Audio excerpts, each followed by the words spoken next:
Welcome to my channel ദൃശ്യം 2024 vlog. എൻ്റെ പ്രണയം ഭാഗം 51. അവൾ തുറന്നു നോക്കിയപ്പോൾ കണ്ടു താമര ഇലയിൽ മുല്ലപ്പൂവും ചെത്തിപ്പൂവും കൂടി മിക്സ് ചെയ്ത് കെട്ടിയിരിക്കുന്നു. ആ മാല കണ്ടതും അവൾക്ക് ഒരുപാട് ഇഷ്ടം തോന്നി. മോൾ എങ്ങനെയാ അത് വയ്ക്കുന്നേ? നീ തന്നെ വെച്ച് കൊടുത്തേ ഹരി. മുത്തശ്ശി പറഞ്ഞതും ഹരി അവളുടെ കയ്യിൽ നിന്ന് മുല്ലപ്പൂമാല വാങ്ങി. അവളെ തിരിച്ചു നിർത്തി മുടിയുടെ ഇടയിലേക്ക് അവൻ ആ പൂമാല മടക്കി കൊരുത്തു വെച്ചു. എല്ലാവരുടെയും മുന്നിൽ വെച്ച് ഹരി അത് ചെയ്തപ്പോൾ അവൾക്ക് വല്ലാത്തൊരു ചമ്മൽ തോന്നിയെങ്കിലും എല്ലാവരുടെയും മുഖത്തെ സന്തോഷം കണ്ടപ്പോൾ അവൾക്കും അതുകൊണ്ട് സന്തോഷമായി. എന്നാ പോയിട്ട് വാ, വഴിപാടുകളെല്ലാം കഴിച്ചോളൂ കേട്ടോ രണ്ടുപേരും, മുത്തശ്ശി പറഞ്ഞു. എല്ലാവരോടും യാത്ര പറഞ്ഞ് ഹരിയും പൊന്നുവും ഹരി എപ്പോഴും പോകാറുണ്ട് എന്ന് പറയുന്ന ശിവക്ഷേത്രത്തിലേക്ക് ആണ് പോയത്. അവിടെ ഹരിക്കിപ്പോൾ മനോഹരമായ ഓർമ്മയാണുള്ളത്. അതുകൊണ്ട് തന്നെ രണ്ടുപേരും സന്തോഷത്തോടു കൂടിയാണ് നടയിലേക്ക് കയറിയത്. എത്ര നന്ദി പറഞ്ഞാലും മതിയാകില്ല.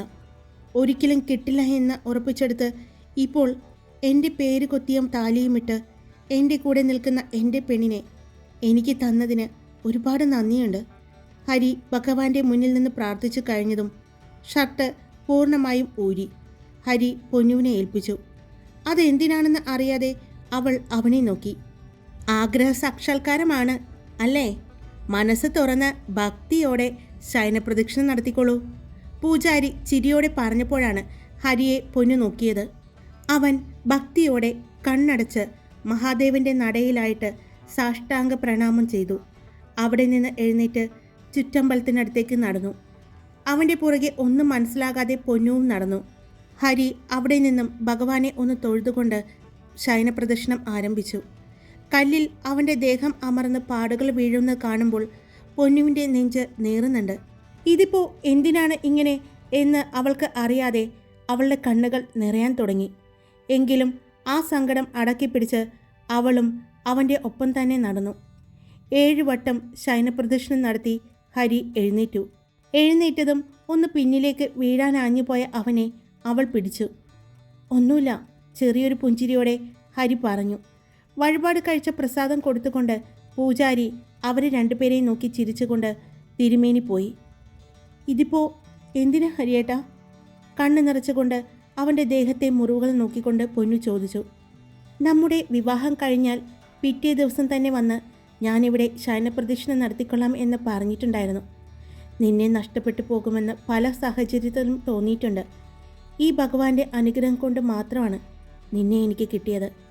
അപ്പോൾ ഇത്രയെങ്കിലും ഞാൻ ചെയ്യണ്ടേ? ഹരി പറഞ്ഞതും ഒരു കരച്ചിലൂടെ അവൾ അവൻ്റെ നെഞ്ചിലേക്ക് ചേർന്നു.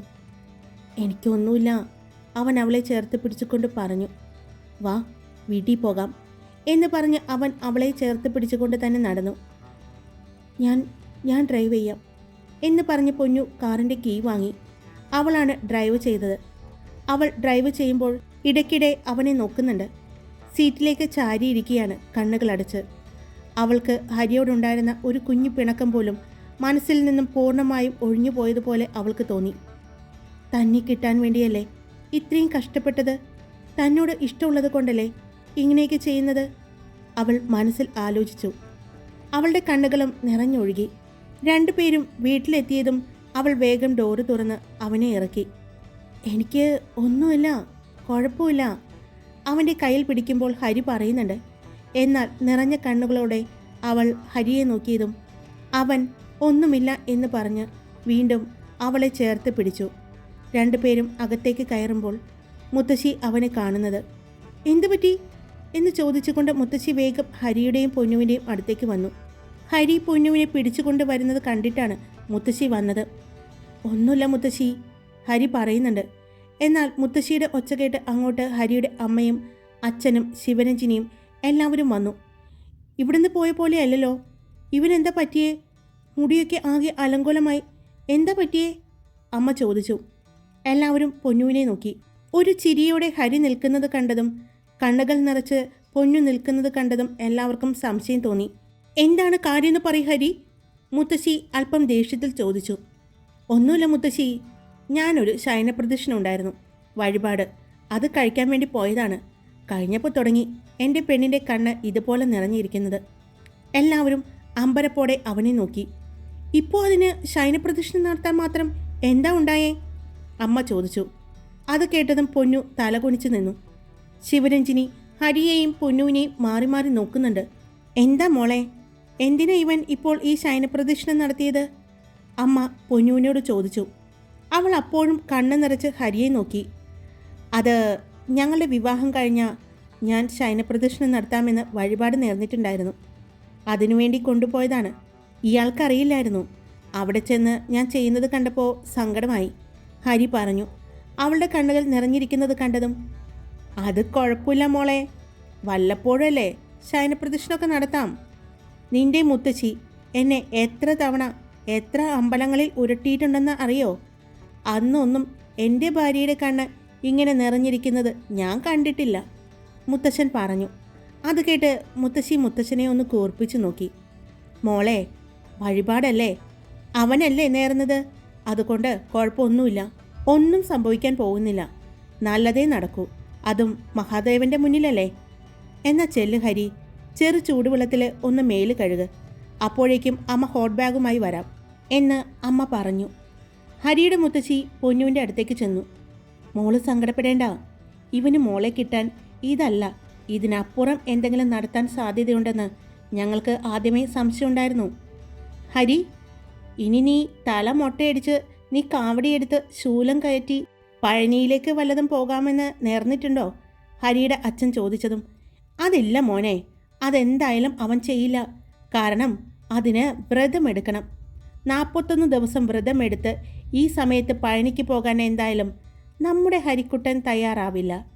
മുത്തച്ഛൻ ഹരിയെ നോക്കിക്കൊണ്ട് പറഞ്ഞതും ഹരി മുത്തച്ഛനെ നോക്കി. ഇനി എനിക്ക് സമാധാനമായി. ഇനി എന്തെങ്കിലും വഴിപാടുണ്ടെങ്കിൽ ഈ പ്രായമായ എന്നെ വിട്ടിട്ട് നീ നിന്റെ കൊച്ചുമോനെ നോക്കിക്കോട്ടോ, അവൻ എന്തും ചെയ്യും. ഇപ്പോഴാണ് എനിക്കൊരു ആശ്വാസമായത്. ഞാൻ മാത്രമല്ലല്ലോ, ഷെയർ ചെയ്യാൻ ഇനി ഒരാൾ കൂടിയുണ്ടല്ലോ, മുത്തച്ഛൻ പറഞ്ഞതും പൊന്നു മുത്തച്ഛനെ നോക്കി. അതൊന്നുമില്ല മോളെ, ഇവനിപ്പോൾ കിട്ടിയ സ്വഭാവമല്ലേ, അത് അവൻ്റെ മുത്തശ്ശിയുടെ അടുത്തു നിന്ന് കിട്ടിയതാ. ഇവിടെ ആർക്കെങ്കിലും എന്തെങ്കിലും അസുഖമോ, പ്രത്യേകിച്ച് ഹരിക്കുട്ടന് അസുഖമോ പരീക്ഷയോ എന്തെങ്കിലും അവൻ്റെ ആഗ്രഹങ്ങളോ അവനെങ്ങാനും മുത്തശ്ശിയോട് പറഞ്ഞാൽ എൻ്റെ തലയ്ക്കും എൻ്റെ ശരീരത്തിനും റെസ്റ്റ് ഉണ്ടാവില്ല. കാരണം എന്താണെന്നറിയോ, ഈ പ്രായത്തിനിടയ്ക്ക് ഒരു 100-500 തവണയെങ്കിലും എൻ്റെ ഈ തല മൊട്ടയടിച്ച് ഞാൻ പഴനിക്കും തിരുപ്പതിക്കും പോയിട്ടുണ്ട് മോളെ. അതുകൊണ്ട് ഇവൻ ചെയ്തതിൽ മോള് വിഷമിക്കണ്ട, എനിക്കും സന്തോഷമേ ഉള്ളൂ. ഇവനും അറിയണമല്ലോ ഇവന് വേണ്ടി ഞാൻ അനുഭവിച്ച വേദനകൾ. മുത്തശ്ശൻ പറയുന്നത് കേട്ടതും ഹരി മുത്തശ്ശിയെ നോക്കി. നിങ്ങളൊന്ന് നിർത്തുന്നുണ്ടോ? മോനെ, മോൻ പോയി കുറച്ചു നേരം റെസ്റ്റ് എടുക്ക്. പറഞ്ഞതുപോലെ ശരീരം ഒന്ന് ചൂടുവെള്ളത്തിൽ കുളിച്ചിട്ട് വേണം കേട്ടോ കിടക്കാൻ. അമ്മയും മുത്തശ്ശിയും അങ്ങോട്ട് വരാം എന്ന് പറഞ്ഞതും, മോളെ പൊന്നു, മോനെ പിടിച്ചു കൊണ്ടുപോയി കിടത്ത്, ചിലപ്പോൾ പെട്ടെന്ന് തല കറങ്ങിയാലോ, മുത്തശ്ശി പറഞ്ഞതും പൊന്നു ഹരിയെ പിടിച്ചു. അവർ രണ്ടുപേരും മുകളിലേക്ക് കയറിപ്പോയതും, ഓരോരോ വേഷം കെട്ട് കാണിക്കുന്നു. ഇപ്പോൾ ഇത് നടത്താൻ വേണ്ടി എന്താ ഉണ്ടായേ? ഒരു കല്യാണം നടത്താൻ വേണ്ടി ഇങ്ങനെയൊക്കെ കാണിക്കണോ? വെറുതെ ആൾക്കാരെ കൊണ്ട് പറയിപ്പിക്കാനായിട്ട് ഓരോ വേഷം കെട്ട് കാണിക്കുന്നു, ശിവരഞ്ജിനിയുടെ അമ്മ പറഞ്ഞു. അവൻ്റെ ജീവിതത്തിലെ ഏറ്റവും വലിയ ആഗ്രഹമായിരുന്നു അവന് പൊന്നുവിനെ ഭാര്യയെ കിട്ടണമെന്ന്. അത് ഒരു ദിവസമോ 2 ദിവസമോ അല്ലല്ലോ, അവൻ്റെ ഇനിയുള്ള ജീവിതം മുഴുവനും വേണ്ടതല്ലേ. അപ്പോൾ അതുപോലെ ഒരു പെൺകുട്ടിയെ കിട്ടാൻ വേണ്ടി അവൻ ഇതല്ല വേറെ എന്ത് പരിപാടി നടത്തിയാലും അത് കുറഞ്ഞു പോകില്ല, മുത്തശ്ശൻ അല്പം ഇഷ്ടക്കേടോടുകൂടി പറഞ്ഞു. അവിടെ നിന്നും പോയി. റൂമിലെത്തിയതും പൊന്നു അവനെ വാഷ്റൂമിലാക്കി കൊടുത്തു. താൻ ആ ബാത്ത് ടബിൽ ഇളം ചൂടുവെള്ളം ഒന്ന് നിറയ്ക്ക്, കുറച്ചു നേരം അതിലൊന്ന് കിടന്നു കഴിയുമ്പോഴേക്കും ഞാൻ ഓക്കെയാകും, ഹരി പൊന്നുവിനെ നോക്കിക്കൊണ്ട് പറഞ്ഞു. പൊന്നു തന്നെ വെള്ളം നിറച്ച് അവന് ഒരു ടവലും എടുത്തു കൊടുത്തു. അവൻ അതും എടുത്തുകൊണ്ട് ബാത്ത് ടബിലേക്ക് പതിയെ ഇറങ്ങി. കുറച്ചു നേരം അതിൽ തന്നെ കിടന്നു. അപ്പോഴേക്കും പൊന്നു വേഗം ചെന്ന് ഡ്രസ്സ് മാറി. ഹരി പുറത്തേക്കിറങ്ങി ദേഹമെല്ലാം നന്നായി തുടച്ച് മുറിഞ്ഞിരിക്കുന്ന ഭാഗത്തെല്ലാം പൊന്നു മരുന്ന് വെച്ച് കൊടുത്തു. അവനെ ബെഡിലേക്ക് കിടത്തി. അവൾ ഓരോ കാര്യങ്ങൾ ചെയ്യുമ്പോഴും ഹരി അവളുടെ മുഖത്തേക്ക് തന്നെ നോക്കിയിരുന്നു. അവളുടെ കണ്ണുകളിലെ നീർത്തിളക്കവും ഇടയ്ക്കിടെ കണ്ണുകൾ തുടയ്ക്കുന്നതും എല്ലാം അവൻ പ്രണയത്തോടെ നോക്കിയിരുന്നു. തന്നോടുള്ള ഇഷ്ടവും പ്രണയവുമാണ് ആ നിറഞ്ഞൊഴുകുന്ന കണ്ണുകൾ എന്ന് അവന് മനസ്സിലാക്കാൻ പറ്റുന്നുണ്ടായിരുന്നു. അപ്പോഴേക്കും മുത്തശ്ശിയും അമ്മയും റൂമിലേക്ക് വന്നു. മുത്തശ്ശിയുടെ കയ്യിൽ ഒരു മയിൽപീലി തണ്ടും പിന്നെ ഒരു ബൗളിൽ എണ്ണയും ഉണ്ടായിരുന്നു. മോളെ, ഈ മയിൽപ്പീലി വെച്ച് ഈ മുറിവിലെ മരുന്നൊന്ന് പുരട്ടിയാൽ മതി എന്ന് പറഞ്ഞ് മുത്തശ്ശി അതും പൊന്നുവിനെ ഏൽപ്പിച്ചു. അവർ രണ്ടുപേരും പോയി. അവർ പോയതും പൊന്നു ഹരിയെ കമഴ്ത്തി കിടത്തി. അവൻ്റെ മുറിവുള്ള ഭാഗങ്ങളിലേക്കെല്ലാം പൊന്നു മയിൽപ്പീലി വെച്ചുകൊണ്ട് തന്നെ ആ എണ്ണ പുരട്ടിക്കൊടുക്കാൻ തുടങ്ങി. അവളുടെ കൈകൾ അവൻ്റെ മുതുകിലെ മുറിവിൽ വെച്ചതും ഹരിക്ക് അവളുടെ കയ്യിലെ തണുപ്പ് അറിയാൻ പറ്റുന്നുണ്ടായിരുന്നു. അവനൊന്ന് പുഞ്ചിരിച്ചു. അവളുടെ കണ്ണുകൾ നിറഞ്ഞ് കണ്ണുനീര് അവൻ്റെ ദേഹത്തേക്ക് വീണപ്പോൾ അവൻ ചരിഞ്ഞ് അവനെ നോക്കി. എന്തിനാ പൊന്നൂട്ടി കരയുന്നേ? അതിന് മാത്രം ഒന്നുമില്ല. ഈ ലോകത്ത് ഈ ശയനപ്രദക്ഷിണം ചെയ്യുന്ന ആദ്യത്തെ വ്യക്തി ഞാനൊന്നുമല്ല. അപ്പോഴാണ് ഹരിയുടെ റൂമിലേക്ക് ശിവരഞ്ജിനി കയറി വരുന്നത്. ആ ബെഡിൽ കമിഴ്ന്നു കിടക്കുന്ന ഹരിയുടെ വിരിഞ്ഞ ദൃഢമായ പുറമേനി കണ്ടതും ശിവരഞ്ജിനി ബെഡിൽ കിടക്കുന്ന ഹരിയെ നോക്കി. എന്താ? പൊന്നു ചോദിച്ചപ്പോഴാണ് ശിവരഞ്ജിനി ബോധത്തിലേക്ക് വന്നത്. അത്രയും നേരം അവൻ്റെ ശരീരത്തിലായിരുന്നു അവളുടെ കണ്ണ്. അവളുടെ ചോദ്യം കേട്ടതും ഹരി തിരിഞ്ഞു നോക്കിയപ്പോൾ ശിവരഞ്ജിനിയെ കണ്ടു. എങ്ങനെയുണ്ട് ഹരി? ശിവരഞ്ജിനി ചോദിച്ചു. എനിക്ക് കുഴപ്പമൊന്നുമില്ലടോ, ഞാൻ ഓക്കെയാണ്, ഹരി പറഞ്ഞു. എന്നാലും ഈ നിസ്സാര കാര്യങ്ങൾക്കൊക്കെ ഇങ്ങനെയുള്ള വഴിപാടുകൾ നടത്താൻ ഇപ്പോഴും ഹരിക്ക് ആവുന്നുണ്ടല്ലോ. ഒന്നുമില്ലെങ്കിലും നമ്മളൊക്കെ ന്യൂ ജനറേഷൻ അല്ലേ. ഇപ്പോഴും ഈ പഴഞ്ചൻ ആചാരങ്ങളൊക്കെ ഈ അമ്മമാർ പറയുന്നത് തലയിൽ കുത്തിവച്ചിരിക്കുന്നത് കൊണ്ടാണ്.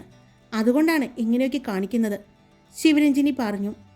പെട്ടെന്ന് ഹരി ഒന്ന് ചരിഞ്ഞ് അവൻ്റെ തല വലത് കൈയിൽ താങ്ങിക്കൊണ്ട് ചരിഞ്ഞ് അവളെ നോക്കി. നീ നിസ്സാര കാര്യമെന്ന് പറഞ്ഞില്ലേ, അതെനിക്ക് വലിയ കാര്യമാണ്. ഇവളെനിക്ക് എൻ്റെ ജീവിതത്തിലെ ഏറ്റവും വലിയ കാര്യമാണ്. അതുകൊണ്ട് അതിനെ നിസ്സാരമാക്കി നീ കളയാൻ നിൽക്കണ്ട എന്ന് ഹരി പറയുമ്പോഴും ശിവരഞ്ജിനിയുടെ കണ്ണുകൾ അവൻ്റെ നെഞ്ചിൽ കാണുന്ന പൊന്നുവിൻ്റെ രൂപത്തിലുള്ള ആ ടാറ്റൂവിലായിരുന്നു. അതിലെ പൂവിൻ്റെ ഇതളിൽ ഇതൾ എന്ന് എഴുതിയിരിക്കുന്നത് അവളുടെ കണ്ണുകളിൽ കണ്ടു. അത് കണ്ടതും അവൾക്ക് വല്ലാത്ത ദേഷ്യം തോന്നി. അവൾ അവൻ്റെ നെഞ്ചിലേക്ക് നോക്കുന്നു എന്ന് കണ്ടതും ഹരി പൊന്നു ഇട്ടിരുന്ന ചുരിദാറിൻ്റെ ഷോള് എടുത്ത് അവൻ്റെ ദേഹത്തേക്കിട്ടു. പെട്ടെന്ന് അവനത് ചെയ്തത് കണ്ടതും പൊന്നു ഒന്ന് ഞെട്ടിയെങ്കിലും ശിവരഞ്ജിനിക്ക് താൻ അവൻ്റെ ദേഹത്തേക്ക് നോക്കിയത് അവന് ഇഷ്ടമല്ലാത്തത് കൊണ്ടാണ് അവൻ അങ്ങനെ ചെയ്തത് എന്ന് മനസ്സിലായി. എന്നാലും അപ്പോഴും അവൾക്ക് അവളുടെ കണ്ണുകളെ വിശ്വസിക്കാൻ പറ്റിയില്ല. അത്രയും മനോഹരമായിട്ട് അവൻ്റെ ഇടനെഞ്ചിൽ അവളുടെ രൂപം ടാറ്റു ചെയ്തിരിക്കുന്നു. ശിവരഞ്ജിനിക്ക് വല്ലാത്ത ദേഷ്യം വരുന്നുണ്ടായിരുന്നു.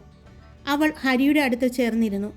പൊന്നുവിനെയും അവളുടെ ഷോള് കൊണ്ട് മൂടി വച്ചിരിക്കുന്ന ഹരിയെയും ഒന്ന് നോക്കിക്കൊണ്ട് ദേഷ്യത്തോടെ അവിടെ നിന്നും ചവിട്ടിത്തുള്ളി പോയി. ഹരി പെട്ടെന്ന് നിവർന്ന് കിടന്നുകൊണ്ട് കണ്ണ് ചുവന്നിരിക്കുന്ന പൊന്നുവിനെ നോക്കി. ഇനി കരഞ്ഞു കഴിഞ്ഞാൽ അടുത്ത ശയനപ്രദക്ഷിണം ഞാനങ്ങ് നേരും, നോക്കിക്കോ, ഹരി അല്പം ദേഷ്യത്തോടെ പറഞ്ഞു. ഇപ്പോൾ എങ്ങനെയുണ്ട് ഹരിയേട്ടാ? അവൾ വീണ്ടും വീണ്ടും ചോദിച്ചു കൊണ്ടിരുന്നു. ഇതിപ്പോൾ എത്രാമത്തെ പ്രാവശ്യം ചോദിക്കുന്നത്? ഈ സെയിം ചോദ്യം തന്നെ ഞാനിപ്പോൾ ഒരു 15 അല്ലെങ്കിൽ 20-25 പ്രാവശ്യമെങ്കിലും കേട്ടിട്ടുണ്ടാവും. എനിക്ക് കുഴപ്പമൊന്നുമില്ല. അതൊക്കെ പോട്ടെ, നമുക്കൊന്ന് വീട്ടിൽ പോകണ്ടേ? ഇന്ന് വീട്ടിലേക്ക് ചെല്ലാൻ അച്ഛൻ ക്ഷണിച്ചിട്ടുണ്ട്.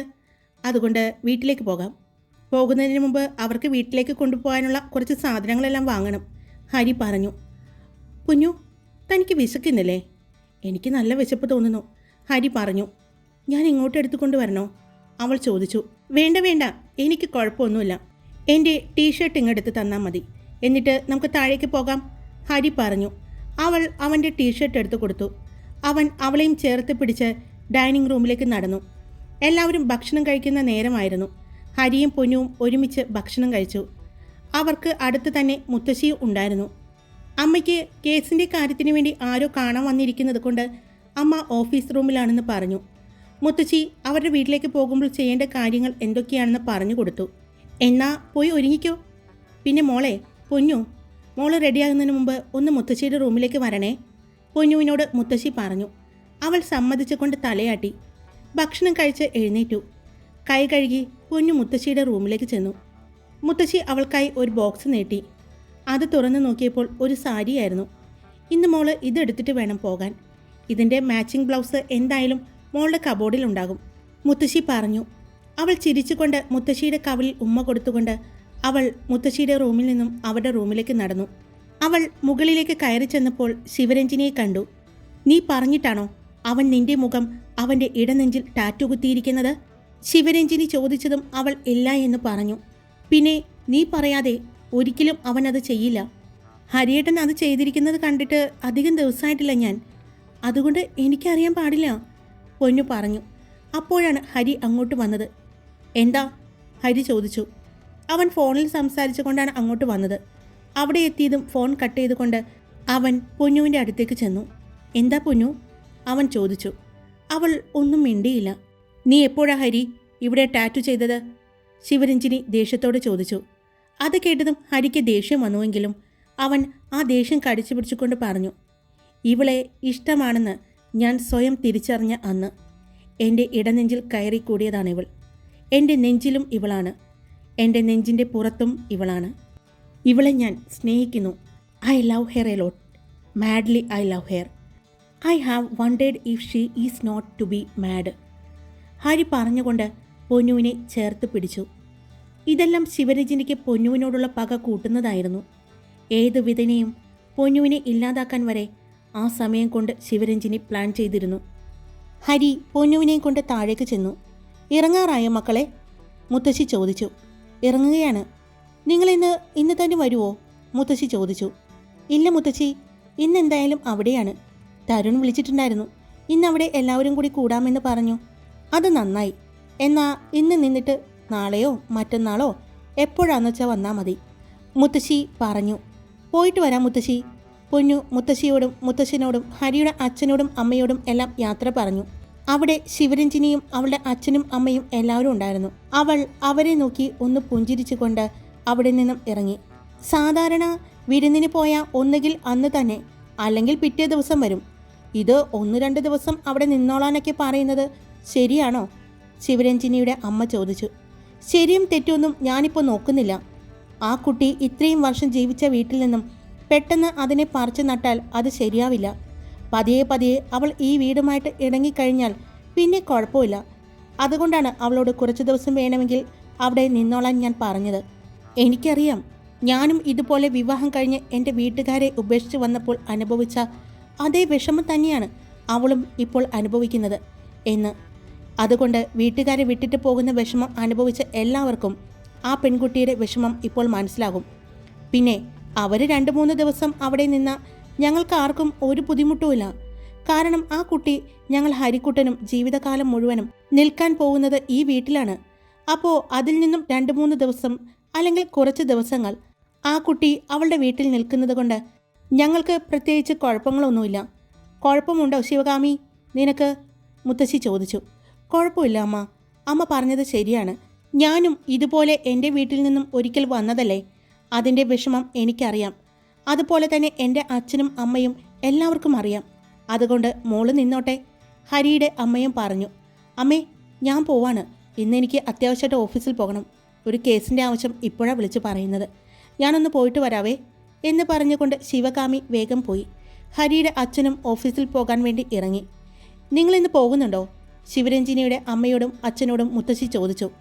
തങ്ങളിവിടെ നിൽക്കുന്നത് മുത്തശ്ശിക്ക് ഇഷ്ടപ്പെടുന്നില്ല എന്ന് അവർക്ക് അവരുടെ ചോദ്യത്തിൽ നിന്നും അവരുടെ ഭാവത്തിൽ നിന്നും മനസ്സിലാക്കാൻ പറ്റുന്നുണ്ടായിരുന്നു. ഞങ്ങൾ നാളെ പോകുന്നുള്ളൂ, ശിവരഞ്ജിനിയുടെ അച്ഛൻ പറഞ്ഞു. എന്നാ ആയിക്കോട്ടെ എന്ന് പറഞ്ഞ് മുത്തശ്ശിയും മുത്തശ്ശനും പുറത്തേക്കിറങ്ങി. അവർക്ക് രാവിലെ പുറത്തേക്കിറങ്ങി നടക്കുന്ന ഒരു പതിവുണ്ട്. ഗാർഡനിലും പുഴയുടെ ഓരത്തുള്ള ചെറിയൊരു ഏറുമാടത്തിലും അവിടെയൊക്കെ പോയിരിക്കും രണ്ടുപേരും. അവർ പോയതും ശിവരഞ്ജിനിയുടെ അച്ഛനും അമ്മയും ഒരുമിച്ച് അവളുടെ റൂമിൽ കൂടി. എന്താ മോളെ നിന്റെ പരിപാടി? ഇനിയിപ്പോൾ എന്തു ചെയ്യാനാ നിന്റെ ഉദ്ദേശം? ശിവരഞ്ജിനിയുടെ അമ്മ ചോദിച്ചു. ഒരു കാരണം പറഞ്ഞാൽ ഹരി വിവാഹം കഴിച്ചത് നന്നായി. അവൾക്ക് എന്തെങ്കിലും സംഭവിച്ചു കഴിഞ്ഞാൽ, അവൾ മരണപ്പെട്ടു കഴിഞ്ഞാൽ ഹരി 2ാം തരക്കാരനാവും. അല്ലെങ്കിൽ ഹരിയെ വിവാഹം കഴിക്കാൻ പെൺകുട്ടികളും വിവാഹം കഴിപ്പിച്ചു കൊടുക്കാൻ ഒരുപാട് പാരൻസും ഇപ്പോഴുണ്ട്. പക്ഷേ ഭാര്യ മരിച്ച് 2ാം കെട്ടുകാരനായി കഴിഞ്ഞാൽ അവന് വിവാഹ മാർക്കറ്റിൽ ഒന്ന് ഇടിയും. അപ്പോൾ അവനെ ഞാൻ സ്വന്തമാക്കും, ശിവരഞ്ജിനി പറഞ്ഞു. നീ എന്താ ഉദ്ദേശിക്കുന്നത്? ആ പെൺകുട്ടിയെ കൊല്ലാനാണോ? ശിവരഞ്ജിനിയുടെ അച്ഛൻ ചോദിച്ചു. അതെ, അതിനുവേണ്ടി വരുന്നുണ്ട് എന്നെ സഹായിക്കാൻ ഒരാൾ, അവൾ ഗൂഢമായ ഒരു ചിരിയോടെ പറഞ്ഞു. ഹായ്, അപ്പോൾ സ്റ്റോറി ഇട്ടിട്ടുണ്ടേ. ഇന്നത്തെ ചോദ്യം ചോദിക്കട്ടെ, ആരായിരിക്കും ആ വരുന്ന ആൾ? ശിവരഞ്ജിനിയെ സഹായിക്കാനായിട്ട് നിങ്ങൾക്ക് എന്താണ് തോന്നുന്നതെന്ന് വെച്ചാൽ കമൻറ്റ് ചെയ്തോളൂ കേട്ടോ. നമുക്ക് എല്ലാവർക്കും നമ്മുടെ മനസ്സിലെല്ലാവരുടെയും ഒരുപോലെയാണോ എന്ന് അറിയാലോ. അപ്പോൾ കമൻറ്റ് ചെയ്തോളൂ. ഇഷ്ടപ്പെട്ടാൽ ലൈക്ക് ചെയ്യുക, നിങ്ങളുടെ അഭിപ്രായങ്ങൾ കമൻറ്റ് ചെയ്യുക. സബ്സ്ക്രൈബ് ചെയ്യാതെ കേൾക്കുന്ന ഒരുപാട് കൂട്ടുകാരുണ്ട്. എല്ലാവരും സബ്സ്ക്രൈബ് ചെയ്ത് സപ്പോർട്ട് ചെയ്യുക. Love you all.